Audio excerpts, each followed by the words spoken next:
Welcome to this episode of YouTube where we're trying to keep Grizzer stimulated with the passing of Luna. He is now alone.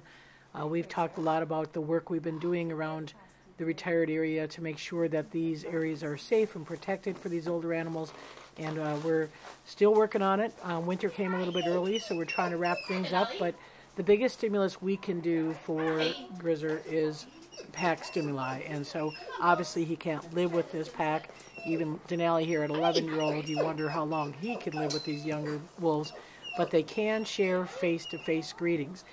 We also wanted to test how Denali was going to respond to Grizzer, because Denali may eventually come into retirement. We're not really sure, but at this point, we wanted to get a sense of how they were doing.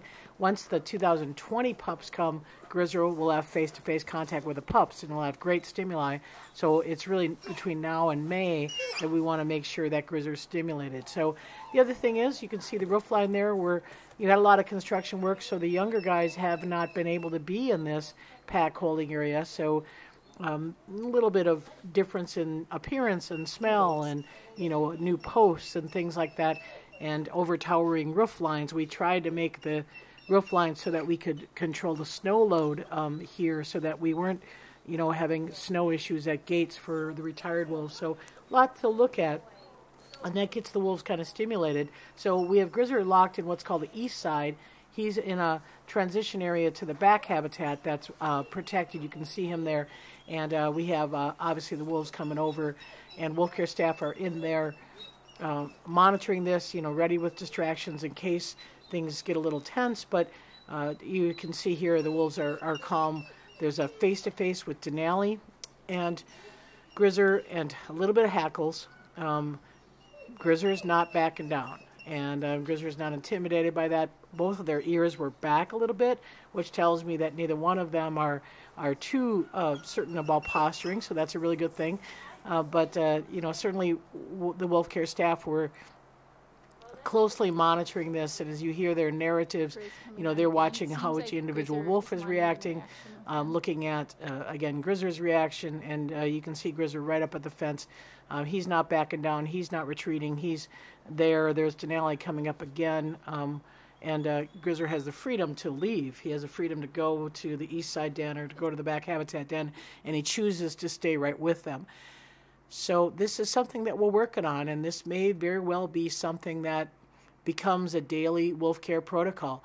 Every day after breakfast, and the pack is active, we bring them in and let them have face-to-face greetings. That was Bolt's there with a greeting, relatively quick, no real sense of dominance there. Axl's about the only one that's showing a high tail running around here, and that's pretty much Axl's typical tail.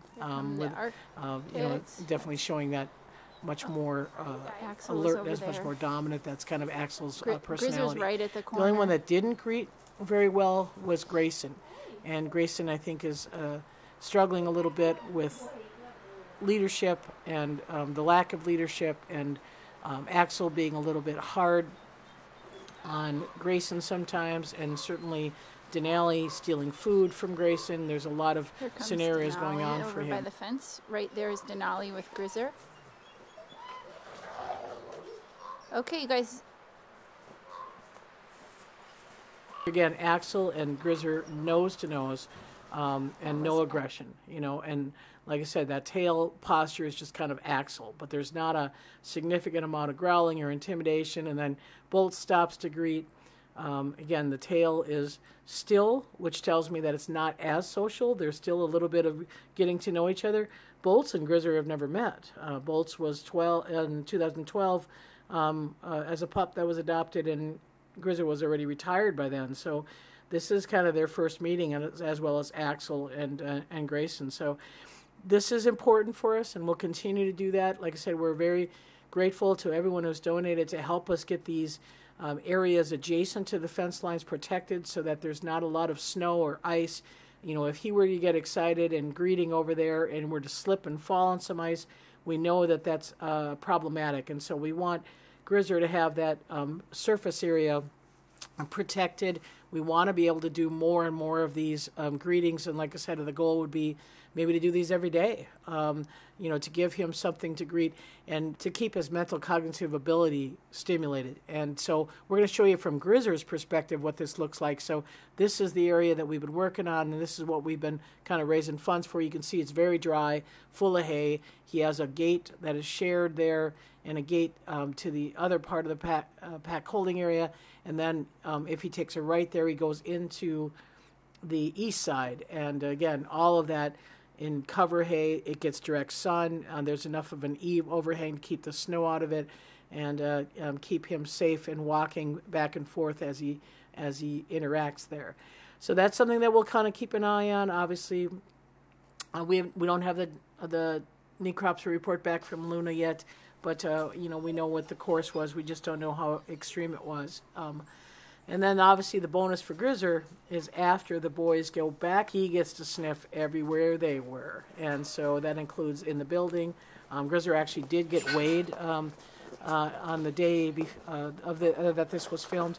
He is 125 pounds. So that is a great weight for Grizzer coming into the winter. Certainly we are happy to report that he's in really good physical condition. He's not on any medication. He's only on nutritional supplements. Denali peed. The turmeric, we still continue to use that to help with his joints. We use Cosequin, we use Dasequin. We are also using with him milk thistle for his liver values. You notice he tripped a little bit there. And again, that's one of the things that we really can't emphasize enough. The roof overhangs, you can see the observation area there that we built. That allows staff to be outside with slider windows that can listen and hear if there's issues. So if we need to monitor when it gets sub-zero, we can do that. If you want to learn more about this, we do have a webinar on February 13th called Winter is Here. If you want to register, go to our website at wolf.org. Thanks for watching.